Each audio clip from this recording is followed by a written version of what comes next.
Seja bem-vindo! Aqui é mais uma Masterclass. Essa é a nossa, se eu não estou enganado, quarta ou quinta Masterclass, cara.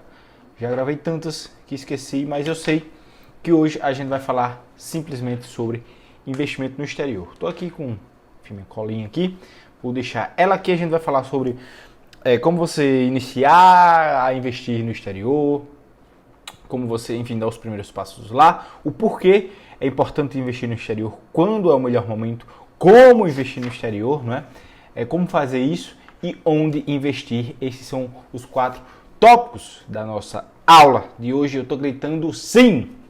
Por quê? Porque sim. Talvez eu tenha tomado muito café, mas tudo bem. Então vamos lá. Investimento no exterior.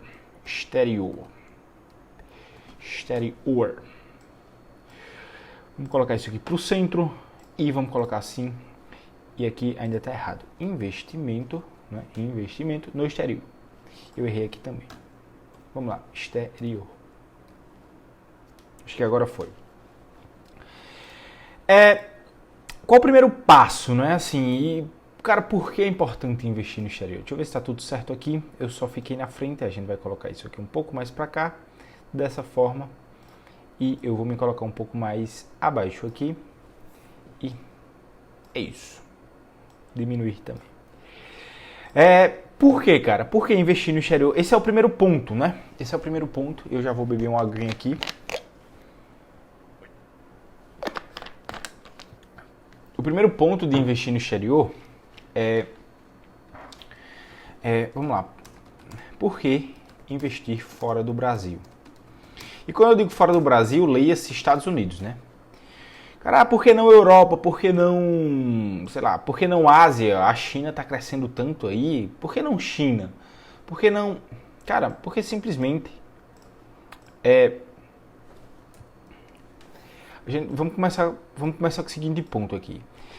Existe toda uma mística por trás, né, de investir na China, porque a China é o país que está crescendo, é um país que vai crescer muito, etc. Mas, cara, antes de pensar em investir na China, sei lá, em Hong Kong, você tem que pensar primeiro em investir no Brasil, né?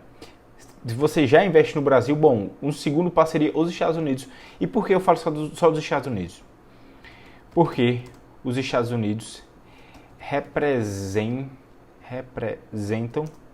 50% da economia financeira mundial. O que isso quer dizer? O mercado inteiro, vamos colocar... O mercado financeiro inteiro no mundo, ele tem um valor de 60... Ops, caiu aqui. 60 trilhões de dólares. Esse é o tamanho do mercado financeiro inteiro. Hoje deve ser até mais, mas de quando eu vi a notícia, bom... há um ano atrás era basicamente 60 trilhões, hoje é mais, né? Mas suponhamos que seja 60 trilhões, beleza? O crescimento deve ser mais ou menos proporcional. Os Estados Unidos... Aconteceu alguma merda aqui. Vamos lá.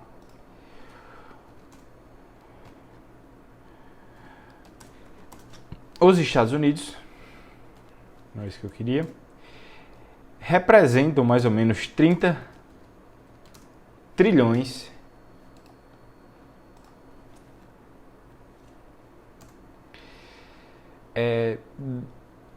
da economia, meu Deus, estou errando demais, economia financeira mundial.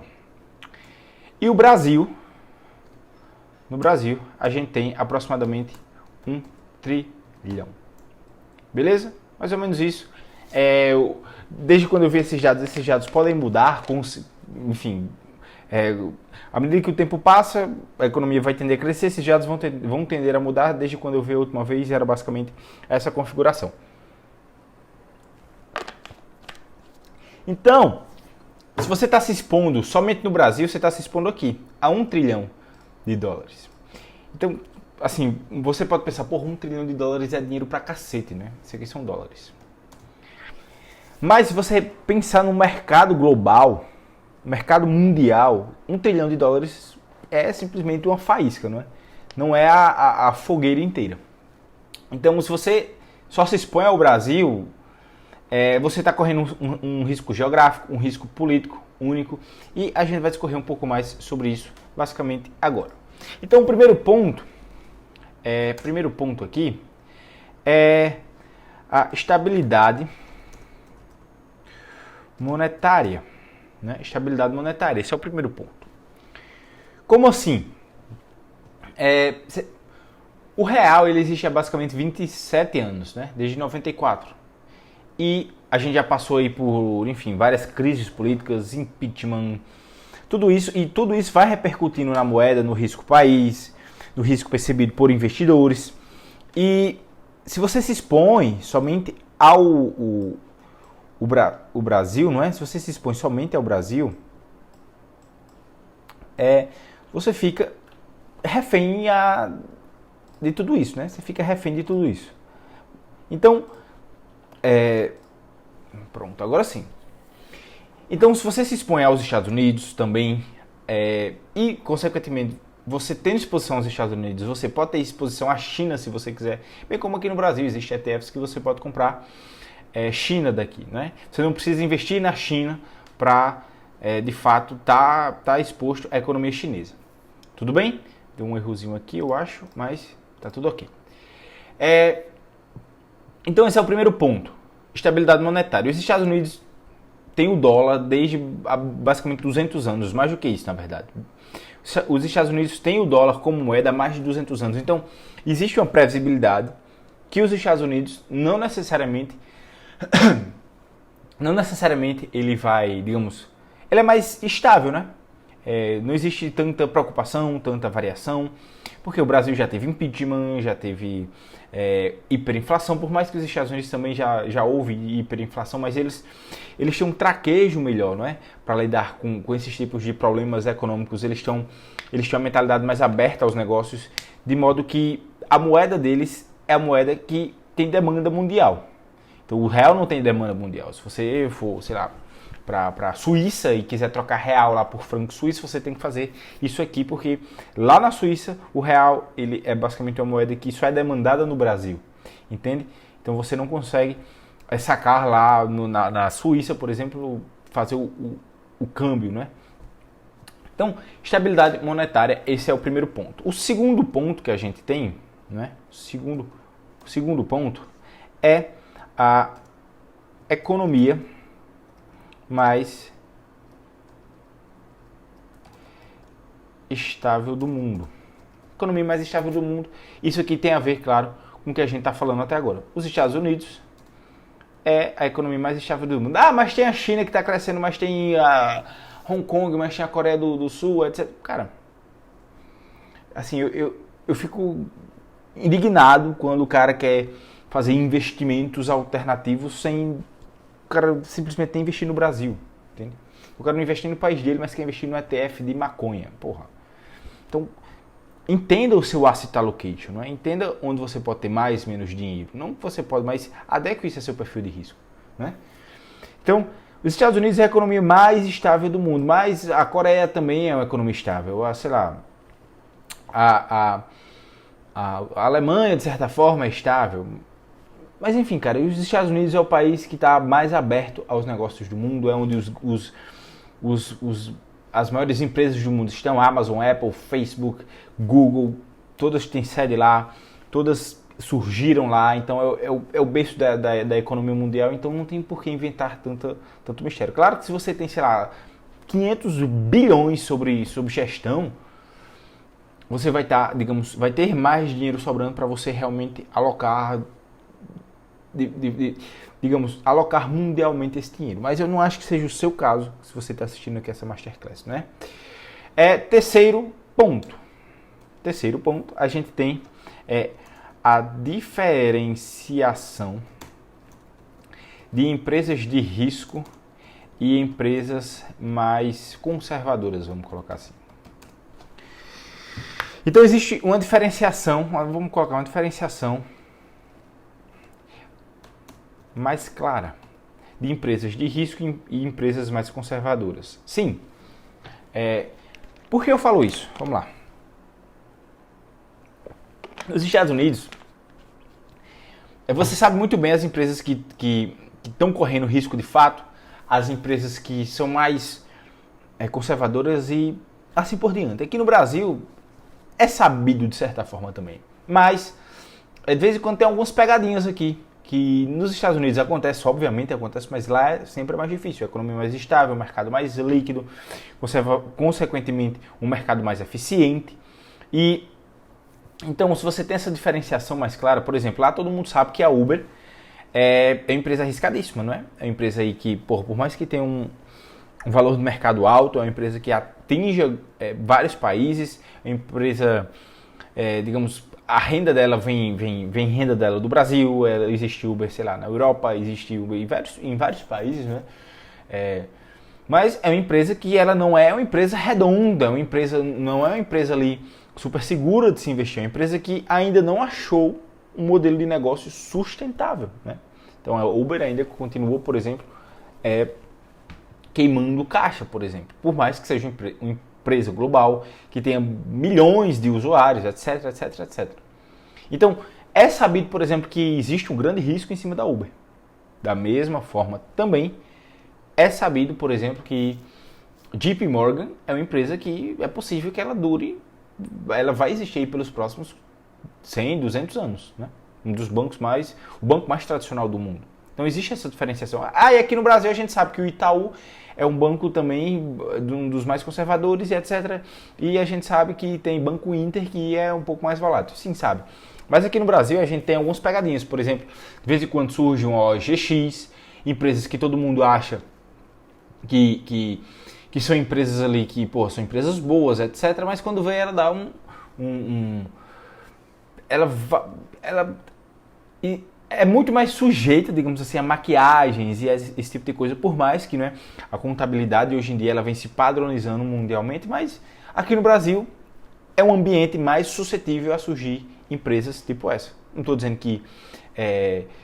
não estou falando aqui do Ike Batista em si, né? Eu estou falando do modelo de negócio que não deu certo, todo mundo achava que era uma grande empresa, quando na verdade não se viu uma grande empresa, um grande modelo de negócios ali por trás, por exemplo, da OGX.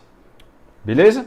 Então existe uma diferenciação mais clara entre empresas de risco e mais conservadoras. Não é que aqui no Brasil não existe isso, existe, mas é uma diferenciação novamente mais clara lá nos Estados Unidos. Show? Fechado? Quarto é a diversificação geográfica. Diversificação geográfica.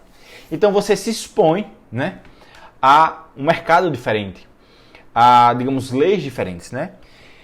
Isso é interessante porque no Brasil, né, todo mundo fala, mas o Brasil pode virar Venezuela, não sei o quê. Bom, de fato pode, mas é difícil, mas pode. E se isso acontecer, você já tem um dinheiro lá fora, já tem como começar a sua vida.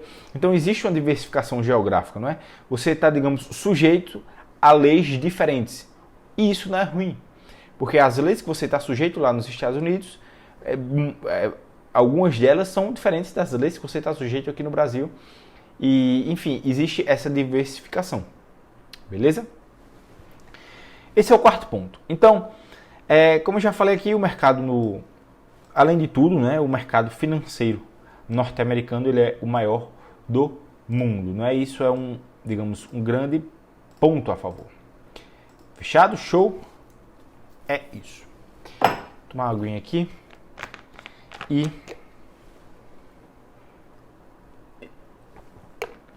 Além disso, né, por exemplo, a gente tem as classes de ativos lá. Classes de ativos no mercado americano são gigantes, né? Então a gente tem aí, por exemplo,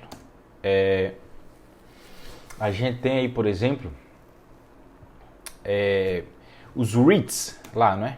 Vou botar aqui em maiúsculo. Aí você pode dizer, mas aqui no Brasil a gente tem uns fundos imobiliários. Mas o que eu estou falando é o tamanho da classe. Existe o REITs, né? Isso é falado constantemente, que só um REIT daquele tem um patrimônio líquido maior do que a classe de fundo imobiliário inteira brasileira. Então, a classe de ativo em si, ela é muito maior, ela é gigantesca. Ela tem, digamos, muito mais, ela é muito melhor precificada, o que para o investidor pessoa individual, pessoa física, é bem melhor, né? Então a gente tem os REITs lá nos Estados Unidos. O mercado, por exemplo, de ETFs é um mercado. O mercado de ETF, por exemplo. O mercado brasileiro de ETF ainda está engatinhando. O mercado americano, mais, inclusive, isso é um dado, né, aqui, mais de 50% do patrimônio líquido do mercado americano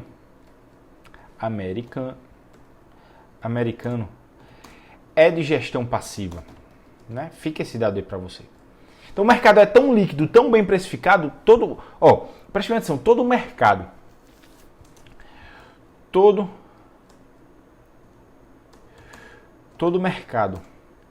mais líquido, ele é, por consequência, melhor precificado, né? Então, o mercado americano, por ser o mercado mais líquido do mundo, é muito difícil você achar uma ação que vai ter uma simetria gigantesca lá. No Brasil, realmente, isso é mais fácil, né? Se você olhar as small caps do Brasil, globalmente, existe pouquíssimos gestores, pouquíssimos fundos olhando para as micro caps, small caps brasileiras. Então, é mais difícil essas small caps elas estarem fora do preço, né? Fora que eu digo a diferença entre preço e valor ser maior. Por quê? Porque se você tem vários fundos, vários analistas, milhões de analistas, sei lá, milhares de analistas olhando aquele mercado, olhando aquelas empresas, olhando aquele setor, vai ser muito difícil existir um descolamento entre preço e valor, porque no momento que esse descolamento existe, várias pessoas estão olhando esse mercado, estão de olho nisso, esse gap, né, esse spread vai fechar rapidamente. Beleza? Então o mercado americano, o ETF e os Exchange Trading Funds, eles são um mercado muito maior nos Estados Unidos, porque também é um mercado mais líquido, é um mercado que é olhado por todo mundo. Fechado? Esses são aqui os 4 primeiros pontos que a gente pode falar. E vou beber só mais uma aguinha para a gente falar quando você deve começar a investir lá fora. Deixa eu ver se está tudo certo aqui. Tá tudo certo aqui. Então vamos lá. Esse aqui, digamos, foi o... Deixa eu colocar aqui um... Ok, um bullet point. Aqui vamos colocar outro... Deixa eu fazer assim. Ctrl C.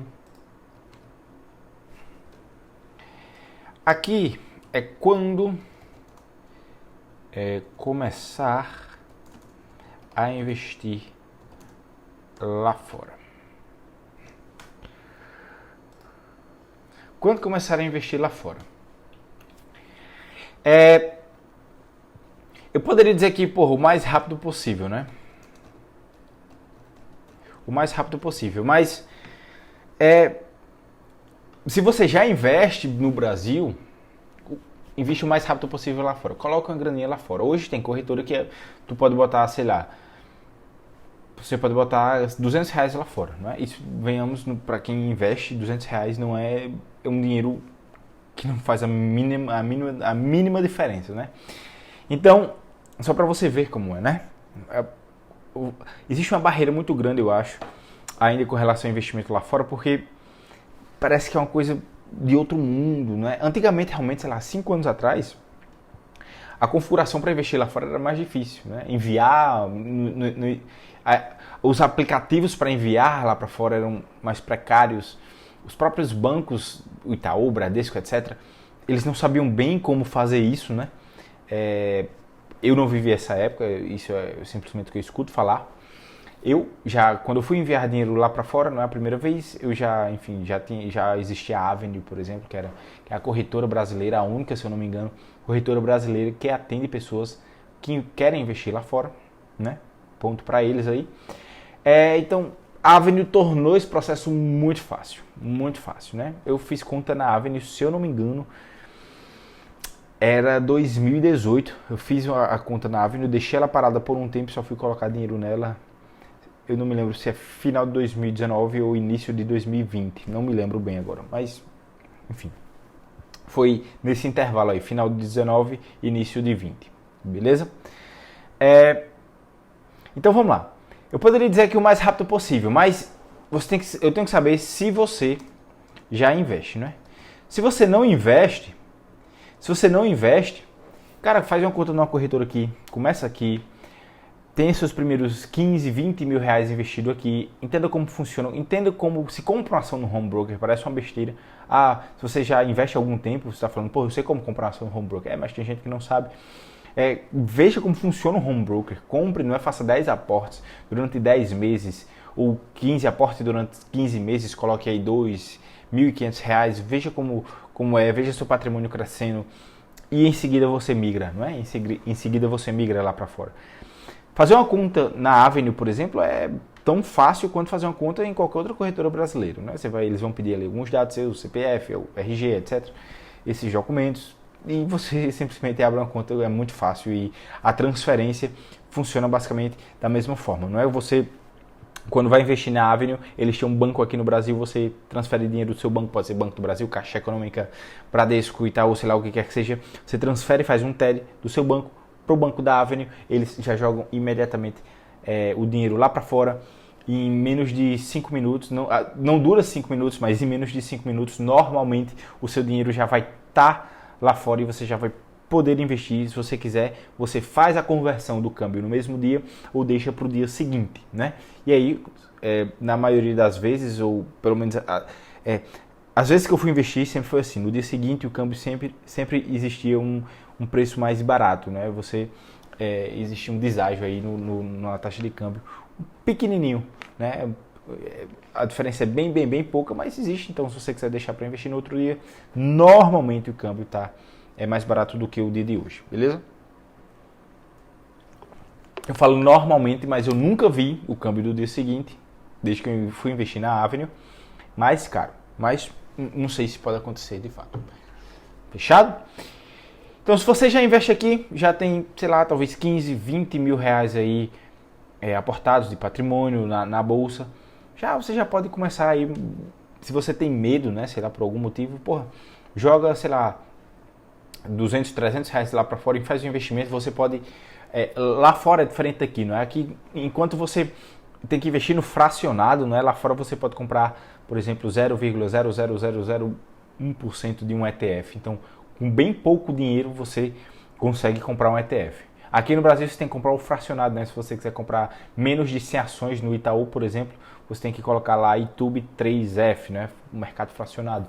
Lá fora não tem isso. Você pode investir, se você envia, sei lá, $100 lá para fora, você pode investir de acordo com o seu dinheiro, $100, e esses $100 eles já vão ser convertidos imediatamente, ou pelo menos o máximo desses $100, né? Pode ser 99,98, eles já vão ser convertidos na quantidade de ações que esses $100 compram. Beleza? Então, com bem pouco dinheiro você consegue realmente investir lá. E essa tem uma recomendação minha, você joga, sei lá, $50, $100 para ver como funciona, para você se sentir confortável, e você daí para frente começa de fato. Fechado? Existe uma grande pergunta, não é? Tem que saber inglês? Hoje em dia não mais. Antes sim. Então, a Avenue vai lhe atender em português, enfim, você vai ter todo o suporte deles lá, eles te dão inclusive uma ajuda com imposto de renda, etc. Então, hoje em dia você não precisa mais saber. Cara, se você não sabe inglês, é bom você correr atrás disso, né?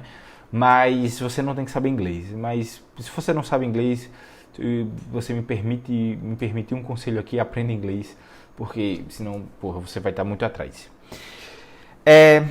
Então, basicamente é isso com relação a quando começar a investir. E você tem aquela grande pergunta, não é? A grande pergunta, eu vou até colocar aqui um pouco maior, porque essa é a grande pergunta, né? E se o dólar cair? E se o dólar cair? Tchan, tchan, tchan, tchan. O que é que eu faço se o dólar cair? E se o dólar cair, né? Eu te devolvo com outra pergunta. E se o dólar subir? Porque muita gente, né? O dólar tá R$6 e a galera faz, sei lá, não vou investir agora porque eu vou esperar o dólar subir, o dólar cair. E o dólar vai para 6,50 e o cara vai lá, aporta e o dólar cai para, sei lá, 5, né? Tô dando um exemplo aqui. E o dólar cai lá para 5, ele, porra, se eu soubesse eu tinha esperado, não sei o que. Mas a grande questão não é se o dólar cair e se o dólar subir. A grande questão é janelas de oportunidade. Janelas de oportunidade. Né? Sempre se abre janelas de oportunidades e a gente tem que ir aproveitando essas janelas. E também, né, se você tem um pouco mais de dinheiro, sei lá, talvez 10 mil, 15 mil reais por mês para aportar, cara, o que eu posso te aconselhar é dividir em dois, né? Metade do que você vai aportar aqui, tu aporta aqui no Brasil, metade lá fora. Esses aportes constantes mensais, você vai estar simplesmente se abstendo, não é assim, basicamente dizendo assim, pô, eu não sei para onde o câmbio vai, então vou aportar todos os meses, independente do que aconteça. Esse é o melhor cenário possível nesse caso, né? Mas se você, enfim, você também pode fazer um mês aqui, um mês lá, um mês aqui, um mês lá. Se você tem menos grana também, enfim, o que quer que seja. Mas aproveita essas janelas de oportunidade, porque a gente não sabe de fato se o dólar vai subir, se o dólar vai cair. Você pode ter as suas próprias convicções, claro, segundo você acha que o que vai acontecer com a taxa de juros, etc. Mas aí, porra, você já vai ter que estudar um pouco mais de mercado e nem todo mundo está disposto a isso, correto? Então, aproveite janelas de oportunidade. Por exemplo, o dólar há alguns meses atrás, ou semanas, ele bateu 4,90. Foi uma oportunidade aí que se teve. O dólar já voltou aí para 5,20, 5,30, sei lá. E houve aí uma janela de oportunidade, ele 4,90, né? Ele abaixo de R$5, hoje é uma janela de oportunidade boa aí, principalmente porque daqui a algum tempo vai começar a eleição, é possível que o dólar volte a ter uma volatilidade maior. Eleição é sempre cenário caótico aqui no Brasil, então é simplesmente isso. Aproveita essas janelas de oportunidade. Fechado? Agora a gente vai pro terceiro bullet point aqui, que é como, né? Como investir lá fora. Quando começar a investir lá fora, como investir lá fora.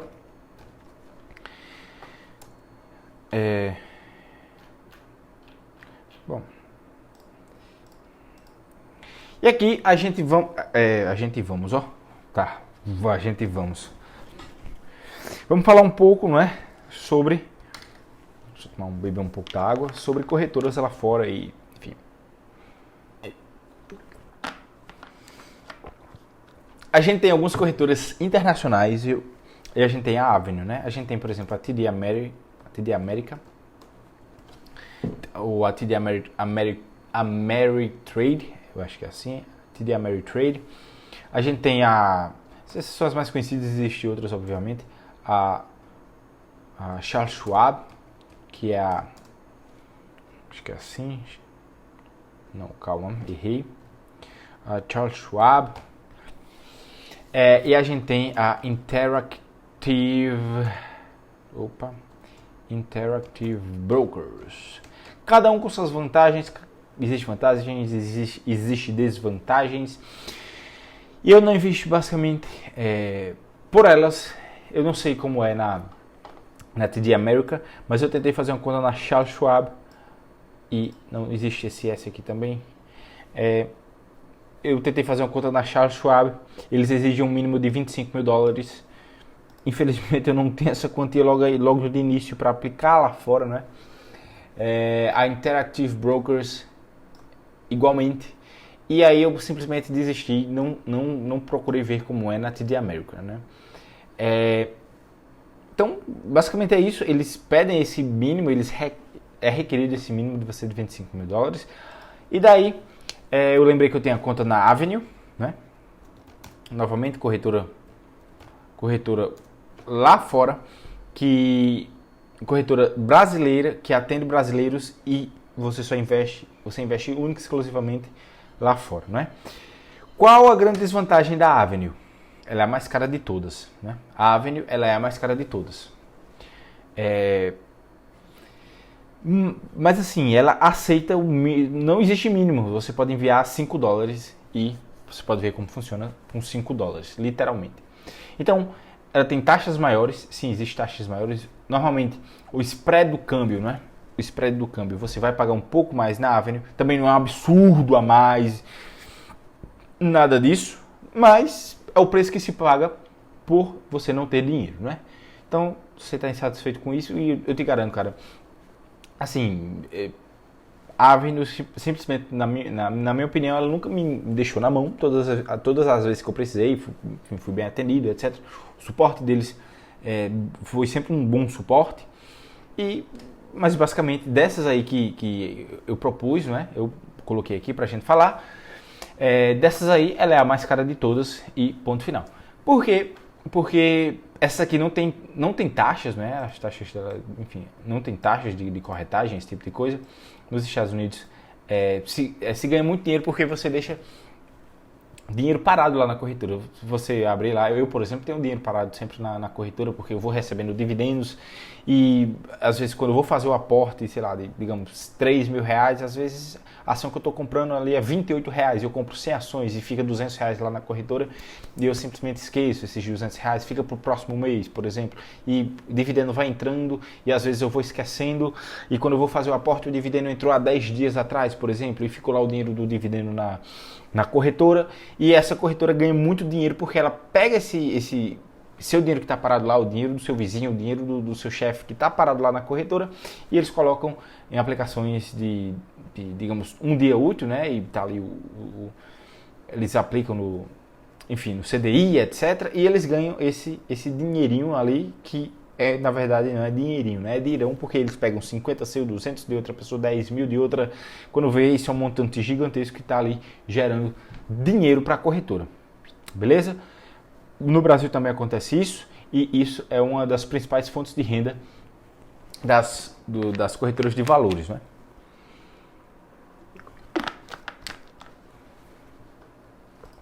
Deixa eu ver como tá aqui. Tá massa.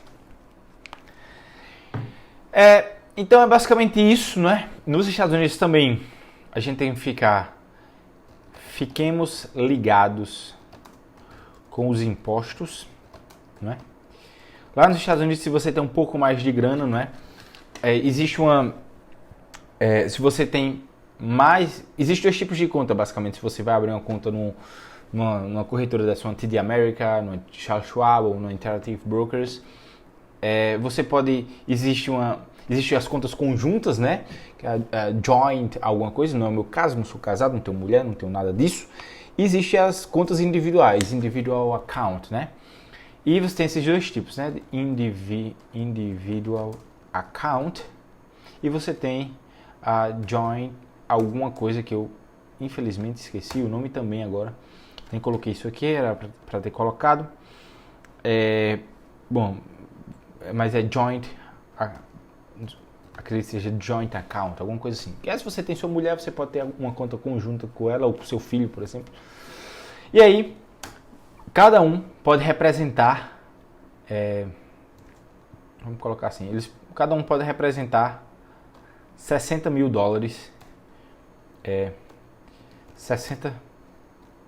60 mil dólares eles podem representar.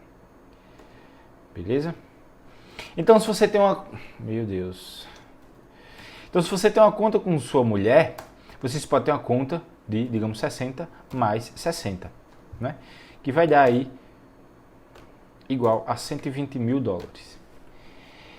E aí você não vai ter, por exemplo, se você tem um patrimônio acima de $120 mil com a joint account e você vai passar isso, sei lá, para o seu filho, nesse caso, você vai pagar um imposto de 40%, né? É imposto sobre herança lá nos Estados Unidos. No caso, se você tem uma individual account e você tem se você tem até $60 mil, você não vai pagar esse imposto de 40%, que é bem pesado, né? Então, se você tem menos de 60 mil dólares, você, enfim, pode ficar despreocupado, isso aí é tranquilo. E aí a gente vem, o que é que eu faço, né? Qual a solução? No meu caso, eu não tenho $60 mil. investidos ainda lá nos Estados Unidos, mas, claro que eu pretendo ter, obviamente, e por isso eu não sou o maior especialista sobre isso, mas, enfim, devido eu estar aqui fazendo essas coisas, eu sempre procuro informação para passar dessas masterclasses. A solução, vou falar agora. A solução. Vou até colocar aqui em outra cor aqui, em vermelho. A solução. A solução é a gente abrir uma chamada offshore, né? Que todo mundo, porra, abrir um offshore. Nome chique, vou chegar para meus amigos e falar, vou abrir um offshore. Caralho, esse cara é pica, não é? O cara vai dizer, pô, o cara vai abrir um offshore. Realmente esse cara é louco, esse cara é pica. Mas o offshore nada mais é do que se você tem uma empresa fora do Brasil. Se você tem empresa no, sei lá, Bahamas, você tem um offshore. Se você tem empresa nos Estados Unidos, você tem um offshore. Se você tem empresa na Alemanha, você tem um offshore. Offshore é uma empresa fora do Brasil. Simplesmente isso. Beleza? Isso é um offshore. Tanto faz a localização dela. Empresa fora do Brasil. Ficou em inglês, ó. Fora do Brasil. Isso é um offshore. E aí, por que você faz isso? Para livrar isso aqui. Quanto custa abrir um offshore? Se eu não me engano, você vai desembolsar aí $2.500 para abrir uma. Então, $2.500 para a abertura. E você vai desembolsar aí mais ou menos $1.500, $2.000 para manter um offshore, né? Mais ou menos isso aqui. Fica entre esse range. Então, se você tem, por exemplo, digamos, $200 mil investidos lá fora, você sabe que você vai ter que tirar aproximadamente 0,8%, 1% disso para manter, para, enfim, ter os custos da sua offshore. E como é que acontece? Né? Acontece basicamente assim. Você vai ter, deixa eu ver se eu consigo fazer alguma coisa legalzinha aqui. Acontece basicamente assim.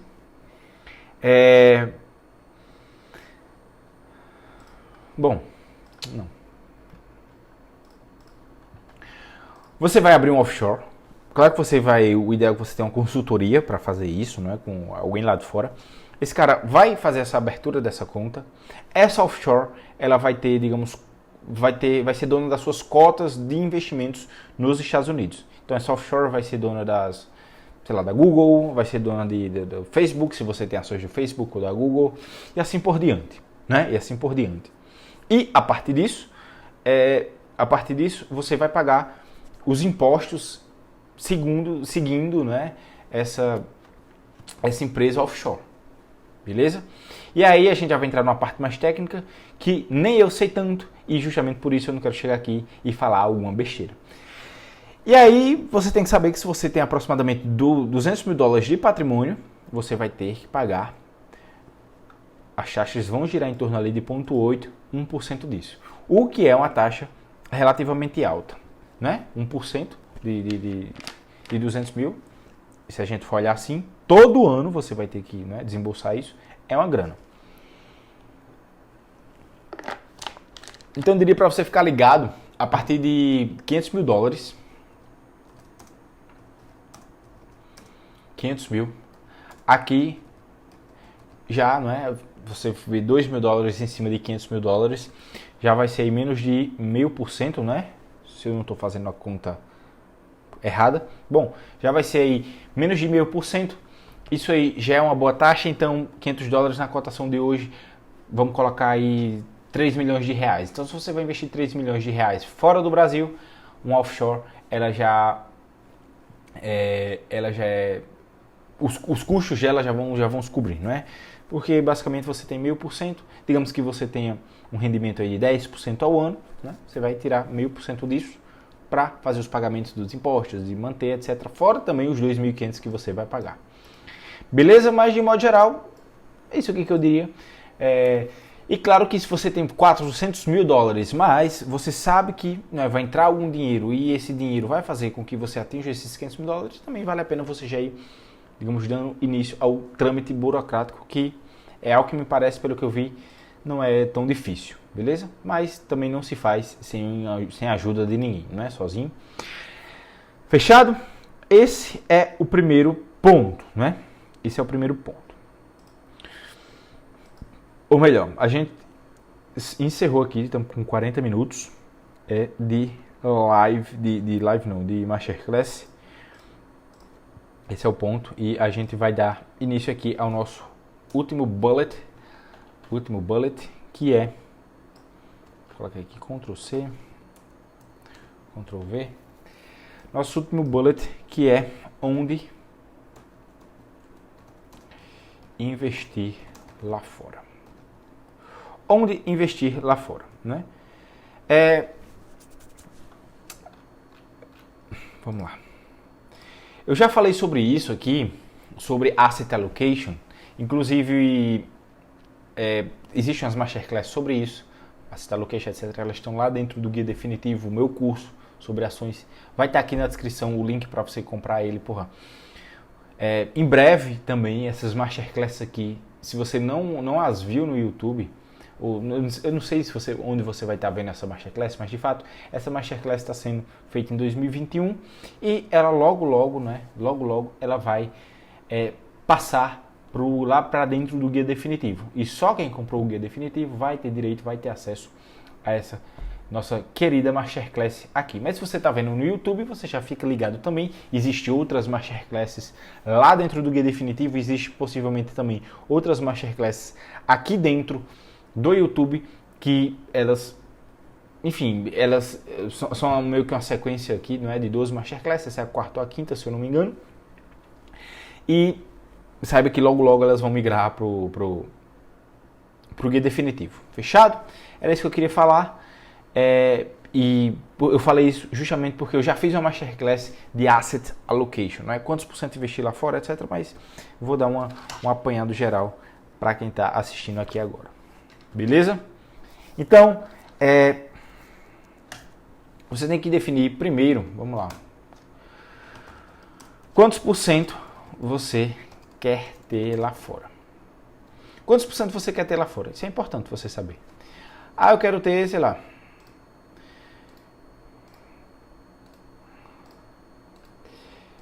deixa eu ver aqui. Eu quero ter, sei lá, 30%. Beleza, 30%. Então, se você tem 200 mil reais aqui no Brasil, eu não te recomendo vender e botar lá para fora. Digamos que você tem aportes aí de 3 mil reais. Então, 30%, né, de 200 mil vai ser 60 mil. Então, você vai aportando, jogando lá para fora até chegar aí mais ou menos 60 mil reais, o que daria uns 12 mil, 11 mil dólares, né? Entre 10 e 12, vamos colocar assim, entre 10 e 12 mil dólares, mais próximo de 10 inclusive. E você vai jogando lá para fora até chegar nessa proporção, beleza? Então vai pensando dessa forma. Não pense necessariamente em se desfazer das suas ações, jogar logo lá para fora tudo de uma vez. Vai aportando aos pouquinhos. Você pode pegar os dividendos que você recebe aqui também e jogar dentro desse bolo e fazer sua carteira lá de fora e crescendo aos poucos. Fechado? Quantos por cento você quer ter lá fora? E aí é só um exemplo, 30, 40, mas você tem que decidir. Você pode a princípio dizer, eu quero chegar primeiro em 10%. E aí depois eu vejo o que eu vou fazer da minha vida. Massa, show. Eu quero chegar em 50%. O pensamento é o mesmo. Beleza? O segundo ponto é, quais classes de ativos investir lá fora? Quais classes de ativos investir lá fora? Então lá fora a gente tem, não é? Basicamente como o Brasil, né? A gente tem os REITs, que são, muita gente já fala dele aí no YouTube, né? Enfim, REITs, que é como se fosse o fundo imobiliário, existem algumas diferenciações, não vai ser o assunto dessa masterclass, mas existem os ETFs, que são um mercado que aqui no Brasil é bem pequeno comparado aos Estados Unidos, e lá nos Estados Unidos é um mercado gigantesco. Tem ETF de absolutamente tudo que você imaginar na sua vida. Então, existe o mercado de ETFs, que é um mercado gigante. O mercado de stocks, né? Meu Deus, por que eu estou errando tanto? Stocks, que são ações, né? O mercado de ações lá é bem maior do que aqui, menos concentrado, inclusive, mesmo ainda sendo concentrado hoje em dia, o mercado é concentrado em Apple, Amazon, Facebook, Microsoft, Amazon, acho que a Amazon já falei, mas o mercado dos Estados Unidos existe a sua concentração, mas ela não é uma concentração, por exemplo, aqui no Brasil, a gente sabe que o mercado é concentrado em Itaú, Bradesco, Petro, Vale, e enfim, a Ambev também tem um certo poder sobre o índice. A gente sabe que isso dificilmente mudará. Lá nos Estados Unidos existe esse ciclo que há poucos anos atrás era as empresas de commodities faziam parte ou empurravam o índice lá de fora. Hoje em dia não mais, e vai mudando. Aqui no Brasil não muda tanto, né? Não muda tanto. Se você pegar Itaú, Itaú é uma grande posição do índice desde, sei lá, eu não era nem nascido, Itaú já era uma grande posição no índice, por exemplo. Beleza? Não existe essa rotatividade maior, não é? Empresas novas surgem e elas têm o seu valor de mercado, o valor do mercado delas sobe demais, elas representam aí, tem grande peso dentro do índice. Aqui no Brasil não é tão comum, ou melhor, não é tão veloz essa mudança. Fechado? Você tem que saber que vou colocar assim, deixa eu ver. Why? Por que não tá indo? Tá. Parece que o cara fica meio burro. Né?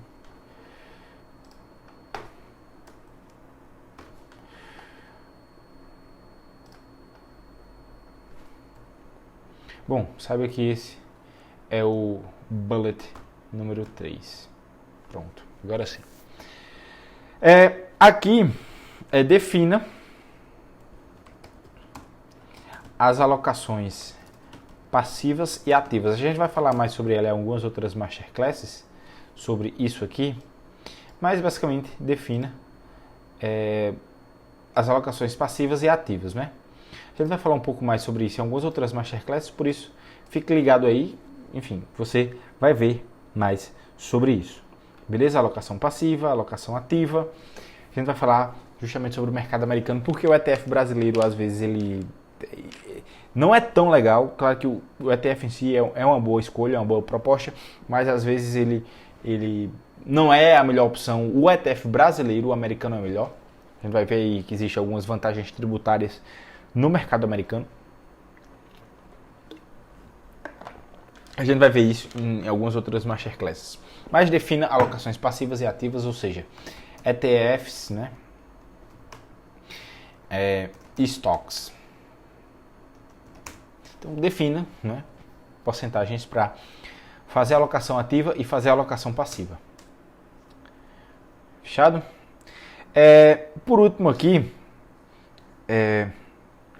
você tem que saber que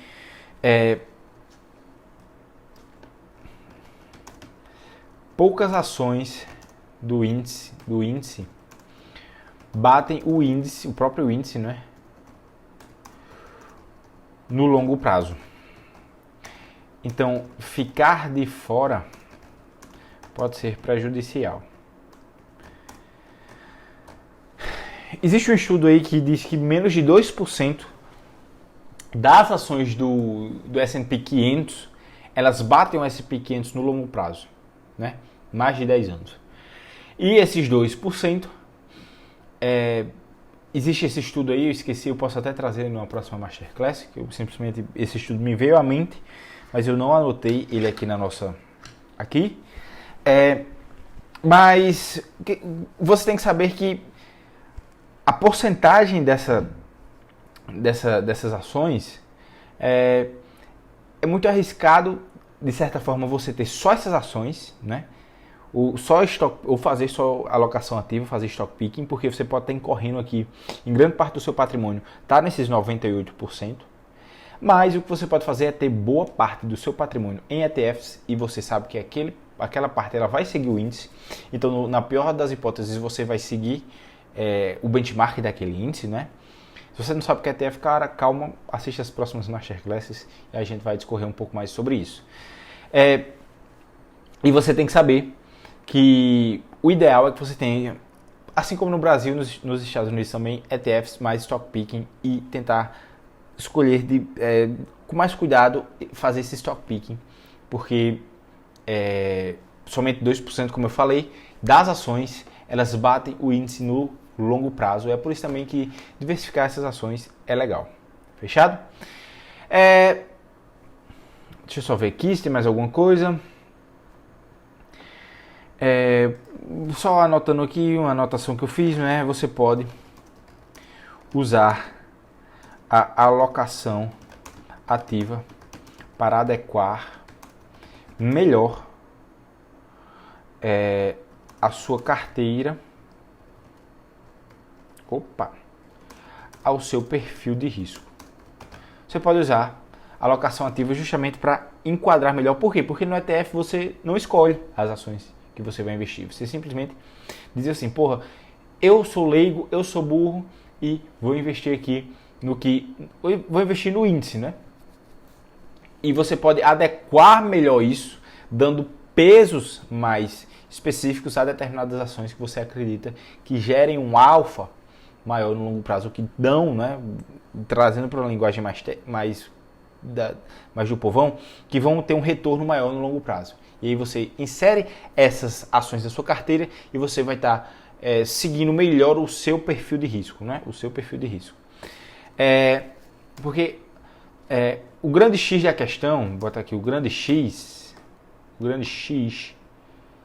da questão é você ter seu retorno adequado ao risco que você quer correr. Não adianta de nada você ter um retorno, sei lá, 10% anual, né? E você diz, pô, eu queria algum retorno a mais, gostaria de um retorno a mais. E você tem uma volatilidade da sua carteira de, sei lá, digamos 20%. E não adianta de nada você, eu quero ter um retorno a mais, você no ano seguinte você corre um risco a mais, você tem ali 12% de retorno, mas a volatilidade da sua carteira passa para 85%, por exemplo. Né? Eu estou exagerando aqui no número para que você entenda onde eu quero chegar. Então, qual o grande segredo do mercado? É você estar tentando extrair sempre um pouco a mais dele, correndo o mesmo risco. Então, se você tem 10% de retorno com 20% de volatilidade, nesse caso aqui, por exemplo, estou dizendo se isso é bom ou se isso é ruim, só estou falando aqui de modo geral. Se você tem 10% de retorno com 20% de volatilidade, o que é legal é que você tente, né, se conseguir diminuir essa volatilidade e aumentar esse retorno. Você pode fazer isso investindo um pouco mais em ETFs, etc., ou adequando melhor as ações dentro da sua carteira. Mas se você não conseguir reduzir a volatilidade, deixe-a igual, né, e tente aumentar o retorno para 11%, 12%. Se você conseguir isso, ótimo. Ótimo, com a mesma volatilidade. Esse é o segredo, beleza? Esse é o segredo aqui. Fechado? Cara, a gente encerrou aqui basicamente essa aula. Não sei, bom, enfim, não sei se ela foi pesada para você ou não, de certa forma para mim foi. Eu posso até, enfim, se você tem algum interesse nisso, trazer mais informações sobre essa parte aqui de offshore, de como abrir empresa lá fora, etc. Eu não sou o maior especialista nisso, mas eu conheço pessoas que conhecem bem isso aqui, essa parte. Enfim, se você tem interesse nisso aqui, você pode ir lá no meu Instagram também perguntar e eu vou, se eu não souber, eu vou pesquisar e vou te responder. Você vai lá no meu Instagram, tá aqui na descrição dessa aula aqui, fechado? E espero lá na nossa próxima Masterclass, beleza? Valeu!